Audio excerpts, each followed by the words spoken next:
ఇది మన అందరం తినే అరటిపండు. మీకు తెలుసా? ఇది ఒక రోజులో 15 మిలియన్ల కణాలను ఇస్తుంది.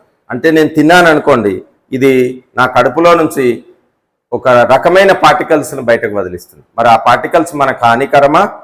కాదు. ఆ పార్టికల్స్ ఏంటివి? వాటిని మనం న్యూట్రినోస్ అంటాం. సో న్యూట్రినోస్, ట్రిలియన్ల సంఖ్యలో న్యూట్రినోస్ మన శరీరం నుంచి చొచ్చుకొని పోతాయి. మన శరీరం ఏంటి? భూమి మొత్తం 12,800 కిలోమీటర్ డయామీటర్ ఉండే భూమి నుంచి కూడా చొచ్చుకొని పోతాయి. ఎందుకంటే ఆ న్యూట్రినోస్ ఆల్మోస్ట్ ఆల్ మాస్లెస్, వాటికి ఛార్జ్ ఉండదు, ఏ ఆటంతో రియాక్ట్ కావు. కాబట్టి వాటిని గోస్ట్ లైక్ పార్టికల్స్ అంటారు. ఒక భూతం మన శరీరం నుంచి చొచ్చుకొని వెనక వైపు వెళ్ళినట్టు. మరి ఎందుకు వస్తుంది దీనిలో అంటే, దీనిలో నేచురల్ రేడియో యాక్టివిటీ జరుగుతుంది. ఇందులో పొటాషియం యొక్క రేడియో యాక్టివ్ లేదా రేడియో ఐసోటోప్ ఉంటుంది, K20 అంటాం.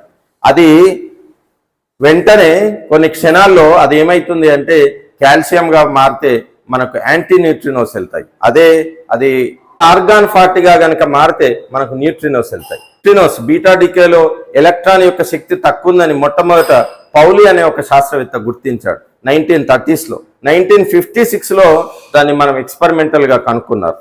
సో వీటిని కనుక్కోవాలంటే ఏం చేయాలి? వేటితో ఇంటరాక్ట్ కావు, అన్నిటి నుంచి చొచ్చుకొని పోతాయి. ఏం చేస్తారంటే భూమిలోనికి 1-2 కిలోమీటర్ల లోతుకెళ్ళి అక్కడ పెద్ద పెద్ద సెన్సార్లు పెడతారు. సో ట్రిలియన్ల సంఖ్యలో భూమిలోనికి చొచ్చుకొని పోయే న్యూట్రినోల్లో ఏదో ఒకటో కొన్ని ఆటమ్స్తో చర్య నుంచి ఒక ఫ్లాష్ లైట్ను కానీ లేదా మరొక పార్టికల్ని కానీ ప్రొడ్యూస్ చేస్తే అక్కడ ఉండే శక్తివంతమైన సెన్సార్స్ వాటిని ఫైండ్ అవుట్ చేస్తాయి. ఒకవేళ న్యూట్రినోస్ రాకుండా ఉంటే ఏమవుతుంది? సూర్యుడు లేదా స్టార్లలో ఫ్యూజన్ రియాక్షన్ జరగదు, ఫిజన్ రియాక్షన్స్ జరగవు.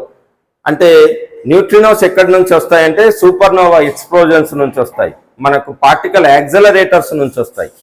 ఒక AK-47 నుంచి వచ్చిన బుల్లెట్ ఒక మనిషి యొక్క శరీరం నుంచి చొచ్చుకొని పోయి వెనక నుంచి వెళ్ళొచ్చు. దాని యొక్క స్పీడ్ ఎంత అంటే 2,500 కిలోమీటర్. అదే ఒక పిస్టల్ నుంచి వచ్చిన బుల్లెట్ యొక్క వేగం 1000 km/h. ఎలాంటి మాస్, దాదాపుగా జీరో మాస్ లేదనే చెప్పొచ్చు.